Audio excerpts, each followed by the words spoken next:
Yoga yoga yoga yoga.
So fast ಮಾಡೋದ್ರಿಂದ ಏನಾಕೈತಿ, ನಾವು ನ ನಿದ್ರಾ ನ ಸ್ಮೃತಿ ಅವಸ್ಥೆಗೆ ಹೋಗ್ತೀವಿ. ನ ನಿದ್ರಾ ನ ಸ್ಮೃತಿ ಅವಸ್ಥೆ ಅಂದ್ರೇನು, ಜಾಗೃತವಾಗಿಯೂ ಇಲ್ಲ, ನಿದ್ದೆನೂ ಮಾಡ್ತಾ ಇಲ್ಲ.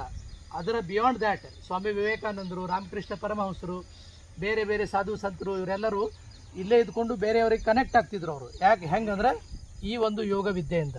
ಅವಾಗೇನು ವಾಟ್ಸಪ್ ಇದ್ದಿದ್ದಿಲ್ಲ, ಮೆಸೇಜ್ ಇದ್ದಿಲ್ಲ, ಸುಡುಗಾಡು ಏನೂ ಇದ್ದಿದ್ದಿಲ್ಲ. ಈ ಯೋಗಿ ಆ ಗುಹೆಯಲ್ಲಿರುವಂಥ ಯೋಗಿಯ ಜೊತೆ ಮಾತಾಡ್ತಿದ್ದ. ಇದು ಯೋಗದ ಪಾವರ್. ಅದು ಯಾಕಂದ್ರೆ ಈ ಕಪಾಲಭಾತಿ ಮಾಡೋದ್ರಿಂದ ನಿಮ್ಮ liver, spleen, stomach, small intestine, large intestine, ovaries ಎಲ್ಲ ಇಲ್ಲಿರುವಂಥ ಅಂಗ ಪ್ರತ್ಯಂಗಗಳಿಗೆ ಯೋಗ ಏನಾಗ್ತದೆ, ಬ್ಲಡ್ ಸರ್ಕ್ಯುಲೇಷನ್ ಆಗ್ತೈತೆ. ನಿಮ್ಮ ಭಾಷೆ ಒಳಗೆ ಹೇಳಿದ್ರೆ ರಕ್ತ ಪೂರೈಕೆ ಜಾಸ್ತಿ ಆಗ್ತದೆ. ರಕ್ತ ಪೂರೈಕೆ ಎಲ್ಲೆಲ್ಲಿ ಆಗ್ತೈತೆ, ಅವಾಗ ಆಕ್ಸಿಜನಲ್ಲಿ ಹೋಗ್ತದೆ. ಆಕ್ಸಿಜನ್ ಎಲ್ಲೆಲ್ಲಿ ಹೋಗ್ತೈತೆ, ಇಲ್ಲಿ ಡಿಸೀಸ್ ಪ್ರೊಸೆಸನ್ನು ಬ್ರೇಕ್ ಮಾಡ್ತದೆ. ಇದು ಸೈನ್ಸ್ ಐತಿ. ನಮ್ಮಲ್ಲಿ ನಿಮ್ಗೆ ಹೇಳ್ತೀನಿ, ಉದಾಹರಣೆಗೆ ಕ್ಯಾನ್ಸರ್ ರೋಗಗಳನ್ನು ಕೂಡ ನಮ್ಮಲ್ಲಿ ಆರಾಮ ಮಾಡ್ತೀವಿ ನಾವು. ಪೂರ ಶುಗರ್ ಬಿ ಪಿ ಅಂತೂ ಸುಮ್ಮನೆ ಆರಾಮಾಗೇ ಆಗ್ತದೆ. ಅದೇನು ಡಿಫ್ರೆಂಟ್ ಇಲ್ಲೇ ಇಲ್ಲ. ಅದನ್ನೇ ಒಂದು ದೊಡ್ಡ ಸಮಸ್ಯೆ ಮಾಡ್ಕೊಂಡು ಕೂತೇವೆ ನಾವು ಸದ್ಯಕ್ಕೆ. ಶುಗರ್ ಬಿ ಪಿ ಅವು ರೋಗ ಅಲ್ಲ. ಅವು ಏನಂದ್ರೆ ಲಿವರ್ ಸಮಸ್ಯೆ ಆಗತ್ಲಿ ಅಂದ್ರೆ ಶುಗರ್ ಬರ್ತೈತಿ. ಇದು ನಮ್ಗೆ ಗೊತ್ತಿಲ್ಲ.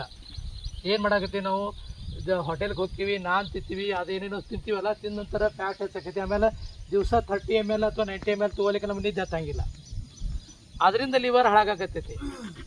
ಆಮೇಲೆ ಮಾರ್ಕೆಟ್ದಲ್ಲಿ ಸಿರುವಂಥ ಎಣ್ಣೆ ಸರಿ ಇಲ್ಲ.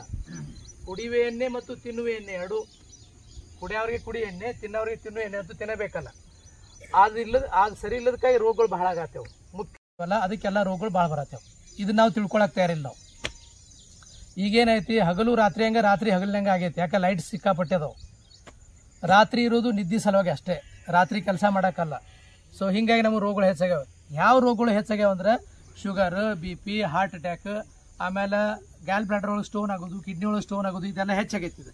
ಯಾಕೆ ಆಗೈತಿ ಅಂದ್ರೆ ಊಟಕ್ಕೆ ನಿದ್ದಿಗೆ 3 ರಿಂದ 4 ತಾಸು ಗ್ಯಾಪ್ ಇರಬೇಕು. ನಾವೇನು ಮಾಡ್ತೀವಿ, ತಿಂತೀವಿ, ಬಿದ್ದು ಬಿಡ್ತೀವಿ, ಸ್ವಲ್ಪ ಮೊಬೈಲ್ ನೋಡ್ಕೋತ ಅಲ್ಲೇ ನಿದ್ದೆ ಹಚ್ಚಿಬಿಡ್ತೀವಿ. ಹಿಂಗಾಗಿ ರೋಗಗಳು ಹೆಚ್ಚಾಗತ್ತೇವೆ. ಇದನ್ನ ಪಾಲನೆ ಮಾಡ್ರಿ. ನೀವು ಭಾಳ ಬಿಜಿ ಇದ್ರೆ ತಿಳ್ಕೊರಿ, ಊಟ ಮಾಡಕ್ಕೆ 15 ನಿಮಿಷದಿಂದ ಅರ್ಧ ತಾಸು ಹತ್ತೈತಿ. ಅದನ್ನ ಏನು ಮಾಡೋದಪ್ಪ ಅಂದ್ರೆ ಒಟ್ಟು ನಾ 6 ಗಂಟೆಗೆ ಊಟ ಮಾಡ್ತೀನಿ. ಇನ್ನು ಕೆಲವೊಬ್ರು ಹೇಳ್ತಾರು ಸಂಜೆಗೆ ಊಟ ಮಾಡಬಾರ್ದು, ಅದಿಲ್ಲ, ಅಲ್ಲ ನೀ ಎಲ್ಲ ನಿನ್ನ ಕಡೆ ಇಟ್ಕೋ ಅಂತ ಹೇಳೋದು. ನೀವು ಊಟ ಮಾಡಕತ್ರಿ, ಆರಾಮಾಕಿರಿ ನೀವು. ಆಮೇಲೆ ಎಷ್ಟು ಊಟ ಮಾಡಕತ್ರಿ ಅದ್ರೊಳಗಿಂದ ಅರ್ಧ ಮಾಡಕತ್ರಿ. ಈಗ ಎಷ್ಟು ಊಟ ಮಾಡತ್ತೀರಿ ಅದ್ರೊಳಗಿಂದ ಅರ್ಧ ಮಾಡಕತ್ರಿ, ಪೂರಾ ಆರಾಮಾಗಿರ್ತೀರಿ. ಆಮೇಲೆ ಒಂದು ನಾಷ್ಟಕ್ಕೆ ಒಂದು ಊಟಕ್ಕೆ 8 ಗ್ಯಾಪ್ ಇರಬೇಕಪ್ಪ ಅಂತಂದ್ರೆ, ಒಂದು ನಾಷ್ಟಕ್ಕೆ ಒಂದು ಊಟಕ್ಕೆ 8 ರಿಂದ 9 ತಾಸು ಗ್ಯಾಪ್ ಇರಬೇಕು. ಒಂದು ಊಟಕ್ಕೆ ಒಂದು ನಾಷ್ಟಕ್ಕೆ 15 ರಿಂದ 16 ತಾಸು ಗ್ಯಾಪ್ ಇರಬೇಕು. ಹಿಂಗಾದ್ರೆ ಮಸ್ತಾಗಿ ಆರೋಗ್ಯ ಇರ್ತೀವಿ ನಾವು. ನಾವೇನು ಮಾಡ್ತೀವಿ, ತಿನ್ನಾಕ ಬದುಕಿದಂಗೆ ಬದುಕಾಕತ್ತೀವಿ. ಹಿಂಗಾಗಿ ರೋಗಗಳು ಭಾಳ ಆರಾಮ. ಓಕೆ, ಭಾರತ್ ಮಾತಾ ಕಿ ಜೈ.